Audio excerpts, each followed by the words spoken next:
مساء الخير احبائي. طبعا اشتريت هاي المادة حتى انظف الجدرية او شو يسمون، بس الجدرية اعرف اني بالعربي.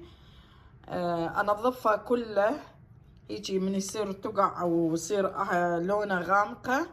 اشترينا هاي النوعية من امازون وسوينا اوردر من عنده، وبدأت اخذت قليل منه بالسبنجة هيجي وادوس بقوة شوية، يعني حتى نقدر نخلص من هذولا التقع او لونه قهوائي او اسود. شايفين هيجي امسحها كل زين، طلع بهيجي قوام.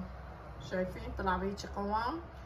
واذا تحبون تشترون نفس النوعية والله يعني بدون كذب هاي النوعية كل زينة اللي استعملها هسه. اليوم وصل واليوم قلت خلي اسوي فيديو حتى هم انتم تستفادون من عنده، بس مو اني، انتم همينه. اي جدرية عندكم شويه وساخه شويه لونها غامق يجي بالقوه شويه تدوسون عليها يطلع اللونه، يعني يطلع عبالك جديد مش مشتري، لانه هاي من يخلون على النار، خاصه اني من اخليه على النار مرات يعني يصير لونه يغير.